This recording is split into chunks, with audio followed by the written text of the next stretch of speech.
Snaps for losers, man. I don't get involved in that stuff, but Angel Rashad Milligan rolling out. That's a good question. Brandon, We you want one quick question? can't ask Rashad questions. Hey, Rashad. Yo, what's up? My name is Rashad Milligan. If you are new to the channel, this is the road to 5K subs, man. We got a couple of things to talk about today. The lead story of the day before we got to like nighttime was Jalen Hurts and this entire White House situation. Apparently, there were three players, three prominent Eagles players who didn't go to.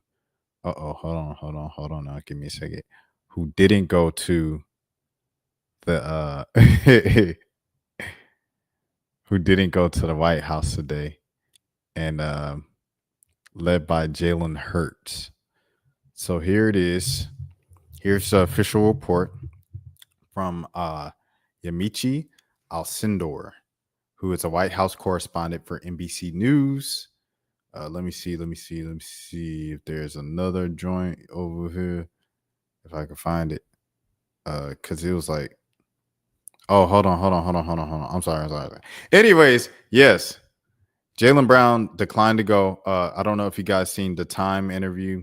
He was on the red carpet of a Time magazine event, and they asked him, "Hey, are you going to the White House on Monday to celebrate with your team and meet Donald Trump?" And he just looked at the interviewer and walked off. And they said, "Thank you, Jalen." And he just kind of like walked off and gave a look. Then it came up a couple days later that he was not going to the White House due to quote unquote scheduling conflicts. And that is what happened. So there's that. This also reportedly happened in 2023 when him and his agent left Lil Wayne's Young Money sports agency because Lil Wayne took a photo with former president at the time, now current president, Donald Trump. And so that was 2023. And so you know, some people were like, well, hey, he was already at the White House. Hold on, let me pull this up. Jalen Hurts meets Donald Trump. So it was already a thing. Hold on, let me see. I guess this is it. This is definitely fake AI page, by the way. Yeah, 100%. Anyways, the quote from Eagles fans is real. Jalen Hurts has already met Trump. So back in Trump's first, excuse me, y'all. His first term in office, Jalen Hurts was there with University of Alabama. I'd argue here that like in college, you literally do not know what's about to go down, bro.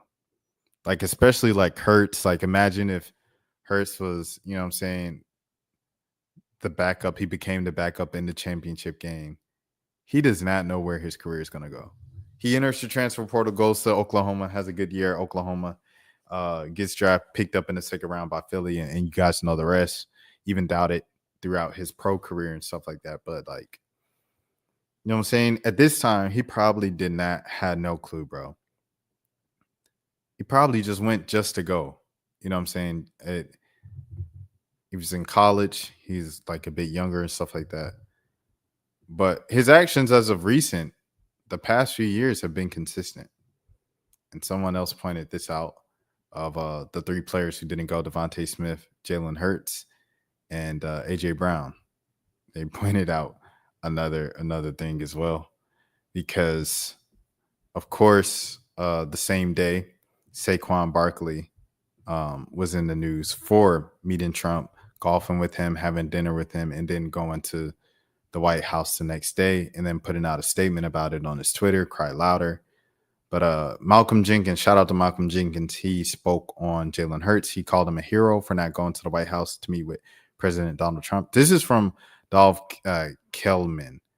Now, this account was actually bought from the actual real journalist. So sometimes they have parody posts. So you have to be careful with this page. I'll look it up to see if it's verifiable. But I know for a fact with this Twitter page, you have to be careful. Okay, cool. Yeah, no, there's an entire Instagram post about it. Cool. Is there anyone prepared to handle this moment? If anyone is prepared to handle this moment, it's Jalen Hurts. What do y'all think of his decision to skip the White House? Earlier, I shared my thoughts on my Substack. Link in bio. Shout out to Malcolm Jenkins, bro. He was one of the leaders of the entire kind of NFL Players Coalition movement in the mid 2010s when Kaepernick was doing his thing, and other players around the league kind of took knees as well during the national anthem in support of Kaepernick and support of the protests against what the United States and all the things that were going on in the country, in particular racism, though. Some moments in my career are about wins and losses. Others are about who you are when the game isn't being played. 7 years ago, I learned that firsthand of how success in sports can collide with politics and power. When my Eagles team won the Super Bowl in 2018, myself and other key players on the roster declined the invitation to visit the White House. In return, the invitation for the entire team was rescinded. We didn't face any criticism. We didn't just face criticism, excuse me. We were thrust into the cultural storm that had very little to do with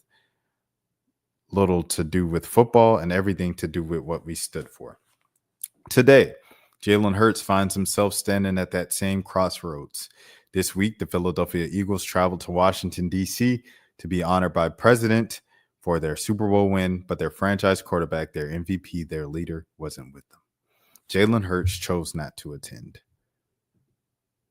By choosing not to go, Jalen didn't just make a personal decision. He made a public one.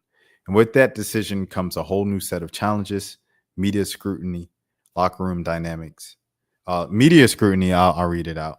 Every word he says about or doesn't say will be dissected, framed, and spun. Locker room dynamics. As the leader, stepping away from a team event, even for principled reasons, creates distance he'll need to bridge carefully. I think Malcolm Jenkins' mom went to A&T, bro. I think Malcolm Jenkins' mom went to A&T with my mom. So salute to like random fun fact.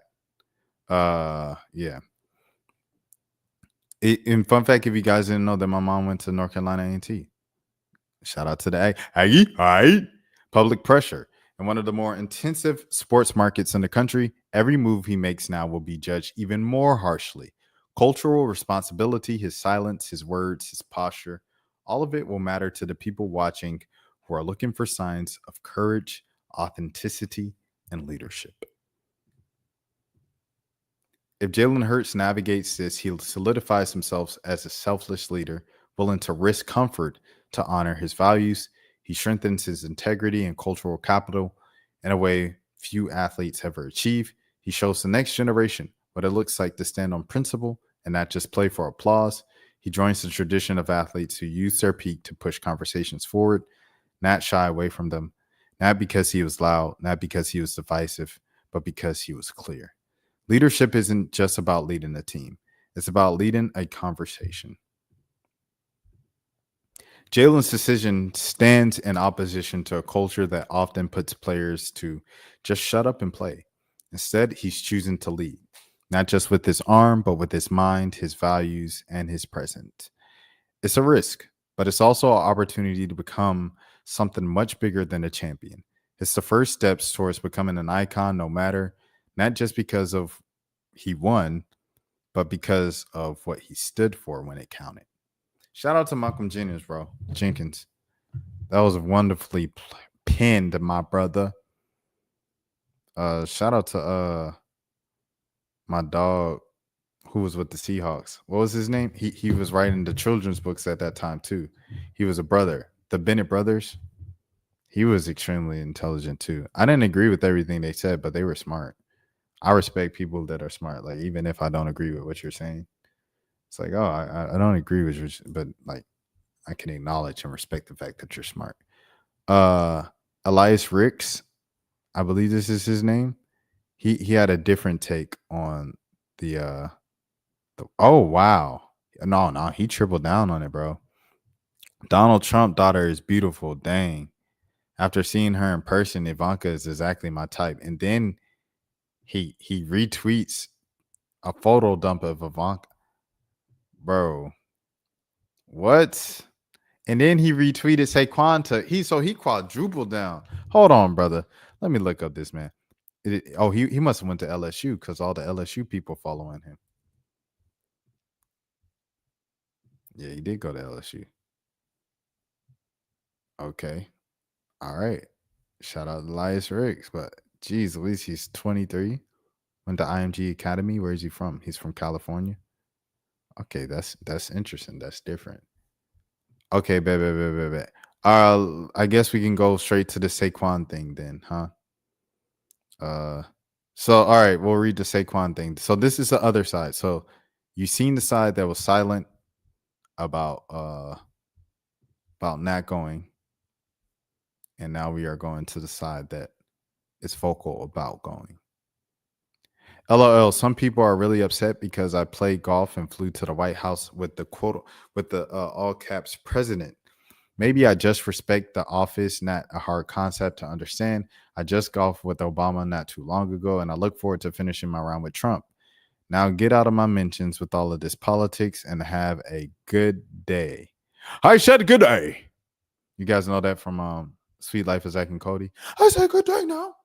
I think that's Sweet Life of Zack and Cody. It might be another Disney show. I didn't mean to yell so loud. You know, it's late. I don't want to wake up people too much. So then the White House posted. They posted about him, but it was like the White House was posting like the Philadelphia Eagles, bro. Look at these captions. We are not the same. It's a pin tweet. Are y'all serious?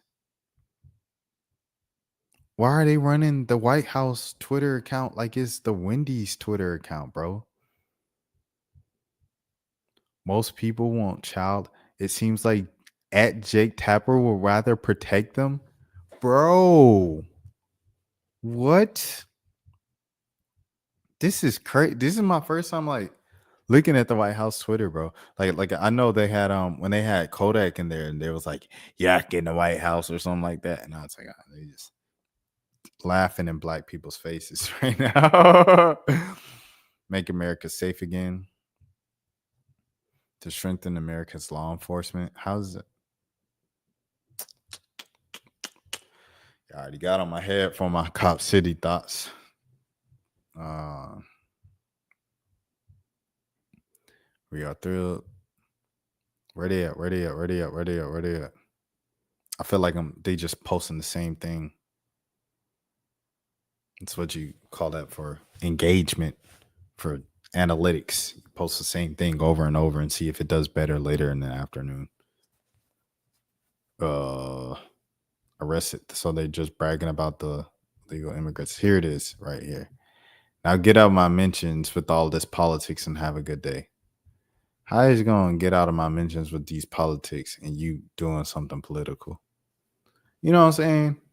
You ever notice when people just be like on some dumb stuff, bro? And you know what I mean? And they do whatever. I had another famous Eagles fans reaction, but I ain't gonna lie, I'm gatekeeping because I'm hoping I could get them on stream. But a famous Eagles fan, legendary, like some legendary stuff. A hint, I'll give a hint for the people watching the replay and watched it this far, 13, 14 minutes in.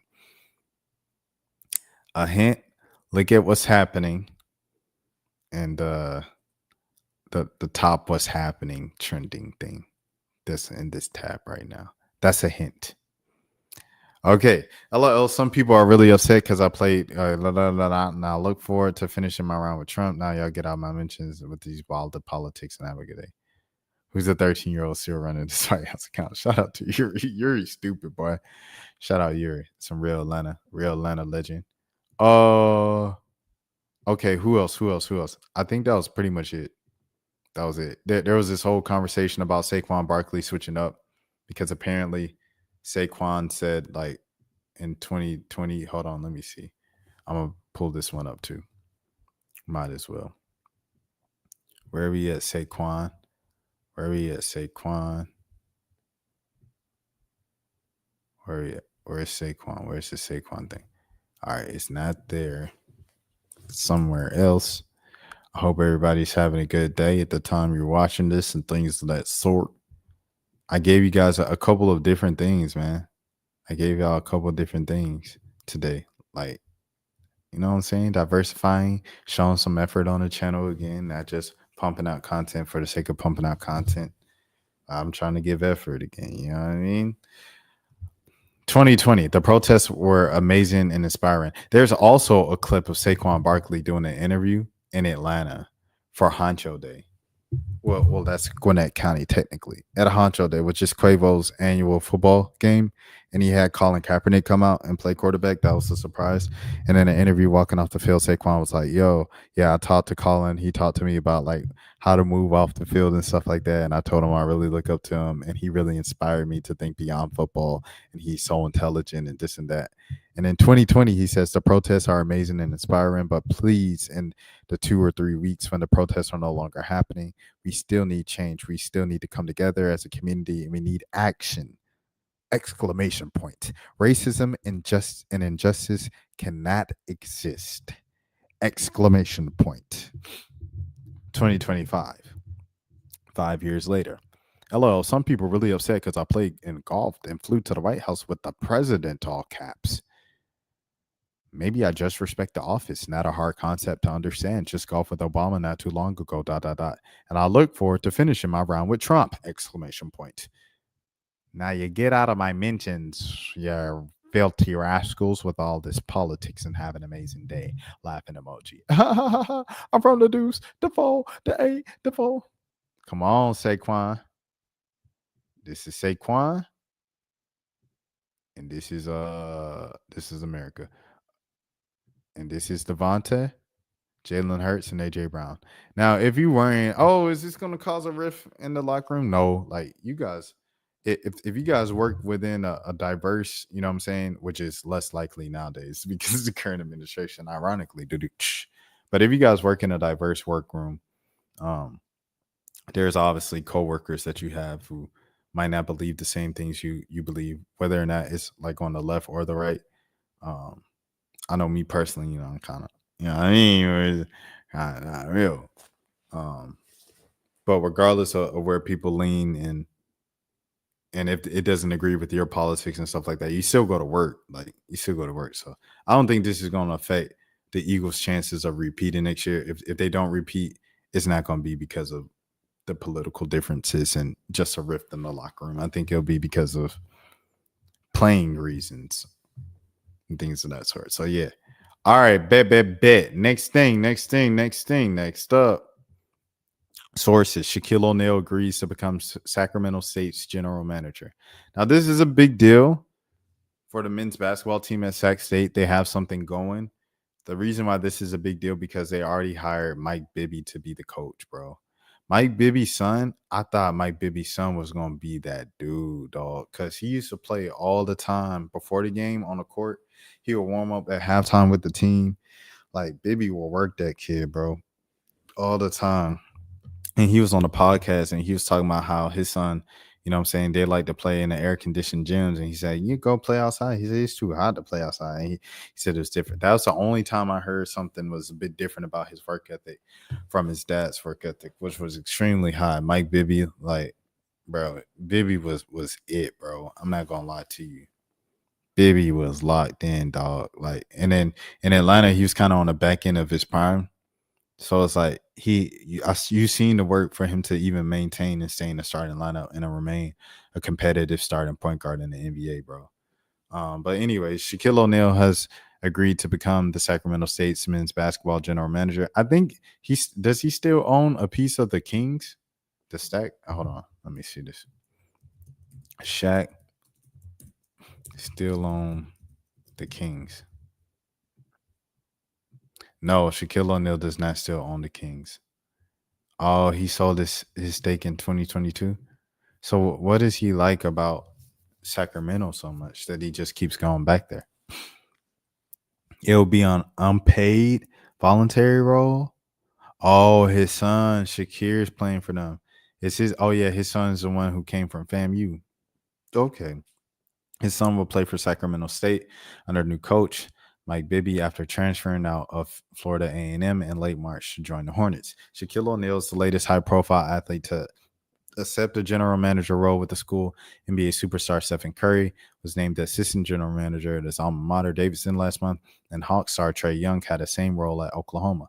Retired NFL star NFL quarterback Andrew Luck last year accepted the general manager position at his old school, Stanford. O'Neal won 4 NBA titles, 3 NBA Finals MVPs, and the league MVP during his 19-year career in the NBA. He's currently an analyst on TNT's Inside the NBA show. He also served as a minority owner of the Sacramento Kings from 2013 to 2022. Sacramento State is slated to open a new basketball facility on campus this fall. University President Luke Wood, an alum and the youngest president ever appointed in the California State University system, has been aggressive in his approach with the athletic programs. With the addition of Shaquille O'Neal, continues that. The Hornets hired Bibby, a 14-year NBA veteran and former King star, last month. He replaced Mike Shespil, who served as an interim coach in the 2024-2025 season after David Patrick left to take a job as the associate head coach at LSU. Sacramento State went 7-20. Gosh, Lee, they need it. They need all the NBA stars they could get. Cayenne, Elijah. Hey, Elijah coming out that hospital, boy. Salute to Elijah, man. They said no major injuries. Ain't got good all the time. Won't he do it? Yes, he will. Come on, man. Shout out to Corinne Hawthorne, man. Home team, home team. If you know, you know. Congratulations on the family, the new land that you're plowing. You've always been entrepreneur minded ever since the time, you know what I'm saying, you had the joint out in Abbeville, you know what I'm saying, where you had the cobbler factory, everything like that. Like, Corinne, you just always been locked in for sure. You've been on your stuff. Anyways, Sacramento State went 7-20. Gosh, Lee, 7-25 this past season. Bryce, I ain't gonna lie, Bryce. If you don't play with Arizona next year, you need to transfer to Sacramento State, bro. Help out Bibby, bro. You're gonna get some more time, and I feel like that's the program he's building, bro. It's a celebrity kids program. It's gonna be like Sierra Canyon University, bro. That's what they can really make it to be. Sacramento State went 7-25 this past season under Shespil, and they had gone 28-42 in 2 campaigns with Patrick at the helm. Jeez Louise. The program has not made the NCAA tournament since moving up to Division I in 1991 and has posted a winning record only twice since then, going from 21-12 and 2014-15, 16-14 in 2019-2020. Bro, all you need to do is win 20 games there. If you win 20 games there, bro, you solidify as a legend, bro. That's a great job. I ain't gonna lie. Because you got Shaq in the building now, Shaq in the front office, Bibby as your coach. And I don't know, these kids don't be knowing, you know, I'm saying all these players and how cold they were. Mike Bibby was like that, dog. Like, a lot of the Sacramento fans, they had a hard time accepting him at first because he was traded for Jason Williams, White Chocolate, one of the popular guys ever. But then Bibby earned his respect, bro. And he did his thing. And he played at an all-star level in Sacramento. But he was in the West, bro. You got to think the West had Chris Paul at guard. They had Tony Parker at guard, Manu Ginobili at guard. Who else they had at guard? Kobe Bryant. Rest in peace to the Mamba for sure.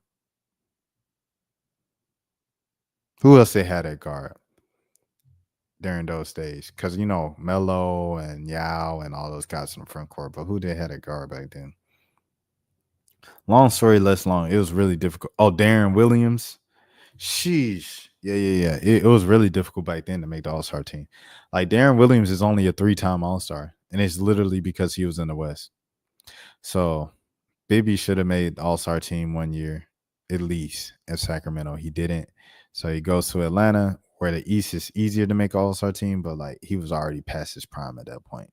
But he was still cold, and he took the Hawks to the next level. He really, you know, gave the Hawks that veteran experience they needed in the playoffs and the postseason. That's why they took Boston to 7 games first year, and they continued to make the playoffs as a top 4 seed and stuff like that for the rest of the Joe Johnson, Mike Bibby era until he was traded for Kirk Heinrich and was that 2011 trade deadline with Washington. And then he ended up with Miami before the year ended and was chasing a ring and didn't get it. But salute to Mike Bibby 100%, bro.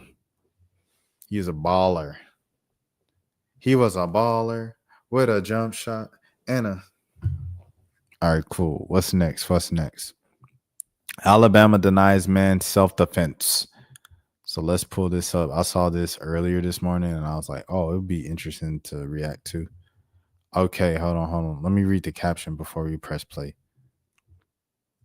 Alabama police officer who Stephen Perkins 18 times during a truck repossession is denied qualified immunity and charged with unaliving. Wow. And he's smiling. Is this his mugshot? It's got to be his DMV shot, bro. If he's smiling in his mugshot, that's You're watching News 19. We start with breaking news. And we are leading off the 5 with new information on breaking news out of Decatur at this hour. A judge has denied the claim of self-defense from a former Decatur police officer in the shooting death of Stephen Perkins. Now, the murder case against Marquette is set to go before a jury this summer. News 19's investigative reporter Dallas Parker joining us with this major breaking development. That's right. In the last hour, Judge Charles Elliott issued a 17-page order finding that Marquette did not prove he acted in self-defense in the shooting death of Stephen Perkins. Under Alabama law, an immunity hearing gives a defendant an opportunity. I'm sorry, bro. It's like when you're a movie director and like you go to film class, you just like notice everything, like the little switch seconds and stuff like that. As being in journalism, you see like this is North Alabama. So this is like, you know, they say Decatur, but this is like Alabama A&M and them and stuff like that. Shout out to the Hill, shout out to the SWAT. But yeah, man. Up there, you know, it's a smaller market. I say all that to say that. I'm sorry. And you can see like, or what I noticed was this reporter, Dallas Parker, she looks pretty young. This might be her first job out of school. This might be her second job out of school, her first 3 jobs out of school. I just wish the best for this young lady. Miss Parker reports. Y'all make sure y'all go support her. All the good things. Best of luck on her journey. If she happens to see this, feel free to reach out anytime. On social media, I got my email in the description of my videos and stuff like that. So feel free to reach out anytime. I'd be happy to help you navigate because the industry can be tricky and stuff like that. So yeah. Anyways, let me get to the actual report. With this major breaking development. That's right. In the last hour, Judge Charles Elliott issued a 17-page order finding that Marquette did not prove he acted in self-defense in the shooting death of Stephen Perkins. Under Alabama law, an immunity hearing gives a defendant an opportunity to provide evidence that they were justified in using deadly force. But the defendant has the burden of proof, and Judge Elliott found today Marquette did not meet that burden. Now, Marquette's immunity hearing lasted 2 So he days. went for what? I'm sorry. Judge Let me run it back. News 19's investigative reporter Dallas Parker joining us with this major breaking development. That's right. In the last hour, Judge Charles Elliott issued a 17-page order finding that Marquette did not prove he acted in self-defense in the shooting death of Stephen Perkins. Under Alabama law, an immunity hearing gives a defendant an opportunity to provide evidence that they were justified in using deadly force. But the defendant has the burden of proof, and Judge Elliott found today Marquette did not meet that burden. Now, Marquette's immunity hearing lasted 2 days. Witnesses included the tow truck driver who tried to repossess Perkins' truck. This man smiling, bro. It's crazy. But I guess, hey, keep your head high, spirits high when you hoping for good results in the court of law, right? What is going on in Alabama, bro? They had the whole Carly Russell situation a couple of years ago. I guess just Alabama being Alabama. 2 days. Free MK Slime. Slimeball MK. If Slimeball MK still locked up, free Slimeball MK, bro. Real Birmingham B-Ham legend for sure. Shout out Baby Rich. Real B-Ham legend. If you know, you know. Shout out Flo Millie, man. This has included the tow truck driver who tried to repossess Perkins' truck, 2 Decatur officers on the scene that night, and an Aaliyah investigator. While the defense argued the officers were there to help the tow truck driver, prosecutors said the officers' actions led to a deadly escalation at the scene. Now, the judge's order includes a narrative of the final seconds before Marquette shot Perkins. After Perkins confronted the driver again, Marquette yelled, "Hey," and Perkins turned back toward Marquette. The light from Perkins' gun can be seen moving underneath his truck, and Marquette shouted, "Police, get on the ground." As Marquette gave the order for. Wait, hold on. I gotta run it. I'm sorry. I have to follow what they're saying because if I don't, like, then it's just pointless for me. I just end the video. But I want to know what they're saying. officers on the scene that night and an Aaliyah investigator. Now, Okay. Marquette's immunity hearing lasted 2 days. Witnesses included the tow truck driver who tried to repossess Perkins' truck, 2 Decatur officers on the scene that night, and an Aaliyah investigator. While the defense. So they came to repossess his truck. They came to put his truck on the little repossession truck. Okay. So I guess no, you ain't taking my car. You ain't taking my car. Chill out. He said, hey, chill. He said, is that a weapon? And because he see a light poking from under the car, and he's argued the officers were there to help the tow truck driver. Prosecutors said the officers' actions led to a deadly escalation. Wait, he was a tow truck driver? Yeah, I gotta read this to keep up with what's going on, bro. I'm not gonna lie to you. Stephen Perkins. It's apparently a drummer's name, whose name is Stephen Perkins as well. Stephen Perkins, Alabama. A little hard when I'm all love with the stuff. All right, here we go. Okay, I'm going to read this from AL.com just to at least know what's going on. Alabama judge ruled on Monday that a police officer did not prove that he was acting in self-defense when he blinked an armed black man who was standing in his front yard after body camera footage revealed that the officer firing 18 less than 2 seconds after identifying himself as law enforcement. Mac Marquette, 25. Oh, 25, bro. What is you even doing on the force like that? Like, yes. Charged with the unaliving of the blink of Steve Perkins shortly before 2 a.m. on September 29th, 2023. So if he's 25 right now, that joker was like, what? Like 20, 23? Come on, bro. While accompanying a tow truck driver to repossess Perkins' pickup truck in his home of Decatur. Morgan County Circuit Judge Charles Elliott denied Marquette's motion to dismiss the case in a self-defense immunity hearing. The new trial date is set for June, but the defense can appeal Elliott's decision with the state appellate court. Alabama's stand your ground law grants immunity from prosecution to any individual who uses force as long as they are in a place where they have the right to be and reasonably believe they are in danger. Elliott wrote that the jury will have to consider whether Marquette was acting in a capacity as a police officer when he blinked Perkins. It was on this hinge that the door of this case swings. Okay. Tow truck driver Caleb Combs was authorized by Perkins' creditor to repossess the truck because Perkins was month behind him. Okay, I'm caught up now. So what I thought originally was true. It was Perkins' car that was a tow truck driver. So it's 3 parties involved. The tow truck driver, Caleb Combs, Perkins, the guy who's getting repossessed, and the police. It's those 3 involved. According to the lien documents entered into evidence. Hold on, let me mark this out. Can't get copyright for that. According to the lien documents entered into evidence, but the ruling said that Marquette wasn't authorized to assist Combs based on Alabama law. Okay, so it was saying, so Marquette was the police officer. So they're saying the law said that the police officer can't help the repossession guy get the car on the truck because that's against Alabama law, which requires a court order for law enforcement to be involved in the repossession, which the officers didn't have.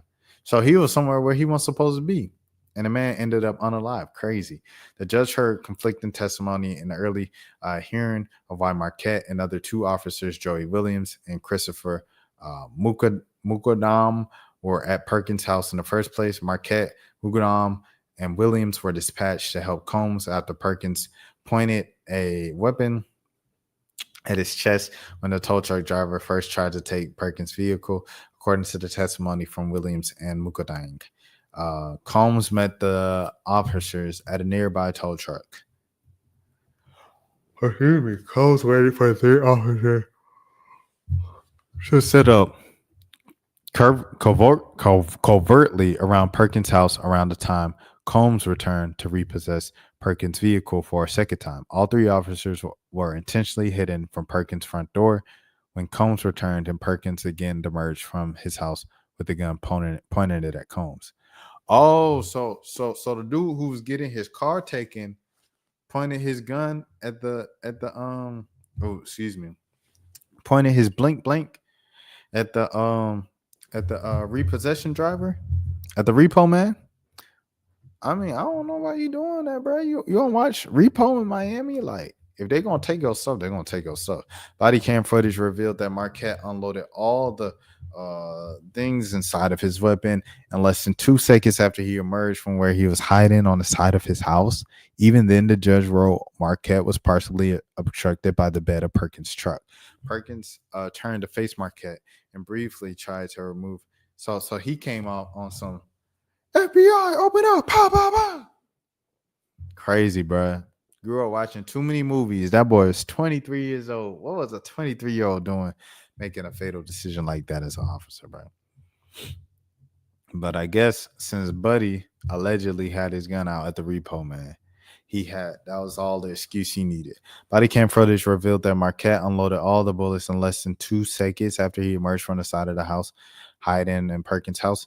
Even then, the judge wrote Marquette was partially obstructed by the bed of Perkins' truck. Perkins turned to face Marquette and briefly tried to remove his gun away from the officer before Marquette started shooting, according to Elliott. Before Combs returned to Perkins' house, the order said that the officer should have told Combs that he could take whoever he wanted with him to assist the repossession, but it could not be law enforcement without the judicial process. Both officers who were with Marquette testified that they were trying to keep the peace and investigate Perkins for pulling a gun on Combs, which could be a misdemeanor charge of menacing if Combs had decided to press charges. The state agent who investigated the case testified that it was standard for police to accompany people to help maintain order, but he also said that typically visibility is required to keep the peace, and that the way that the officers set up that was unusual for investigating menacing because it's a method typically used for an active crime investigation. Because there is no active crime when officers arrived, Elliott ruled that Marquette was acting outside the scope of authority to investigate menacing allegation and therefore a trespasser when he waited outside in Perkins' house. Elliott said the jury will have to decide whether Marquette was at Perkins' house to keep the peace. Based on the determination, the ruling read, the jury will have to decide on both whether it means whether Marquette was acting within the scope of his responsibilities as a police officer and whether a responsible officer would have unalived Perkins in the same situation. Okay, let's go back to the video. At the scene. Now, the judge's order includes a narrative of the final seconds before Marquette shot Perkins. After Perkins confronted the driver again, Marquette yelled, "Hey," and Perkins turned back toward Marquette. The light from Perkins' gun can be seen moving underneath his truck, and Marquette shouted, "Police, get on the ground." As Marquette gave the order, for the light from Perkins' gun passed over Marquette 3 times. Now, as Marquette said the word "on," Perkins' gun light moved above Marquette and raises above the roof of Perkins' home. As the word "ground" is being said, Marquette fired the first of 18 rounds.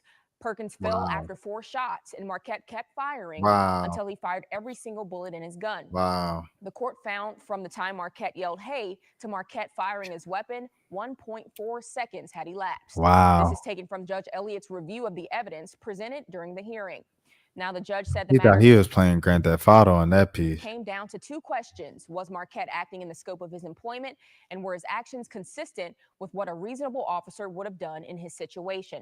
Judge Elliott then wrote, Agent King has testified that if the defendant was going to Perkins' residence to assist Combs in the repossession, then he was acting outside of the scope of his employment as a law enforcement officer. However, if the officers were there to keep the peace, then these 2 questions of fact can only be answered by a jury. Now, in the ruling, the judge also rescheduled Marquette's murder trial that was set to start next week. He's moved it to June 9th. Marquette can appeal this immunity hearing ruling before his trial starts, so we will have to wait and see if they decide to pursue that appeal. Wow. What a story. What a story. That's crazy. That's some crazy stuff. I ain't gonna lie to you. And it's got 3 million views, 40,000 likes today. But geez Louise, that's huge. It'd be interesting to see what happens there. Speaking of, I might as well since I'm on here, but I'm about to end. If especially if nothing's here. Yeah, nothing's here. Okay, bet. All right. That's it. That's it for me tonight. I was once again going to react to Druski. Not could have been reading, but his cam footage and stuff like that when he was arrested and stuff. But I'm not gonna do that tonight because I was already falling asleep through reading the words of these stories and things of that sort. So slurring my words, I wasn't there. I didn't nap today. I napped yesterday before yesterday's stream and stuff like that, but I didn't nap today because the game was so good, bro. The Golden State Houston game was so good. The NBA playoffs have been so good so far this year and stuff like that. So, anyways, if you are new to the channel, this is the road to 5K subs. As always, I'm Rashad Milligan. Until next time, please take care of yourselves. And if nobody else told you, I care about you. That's for losers, man. I don't get involved in that stuff, but. Angel Rashad Milligan rolling out. Brandon, we can't ask Rashad questions. Hey, Rashad.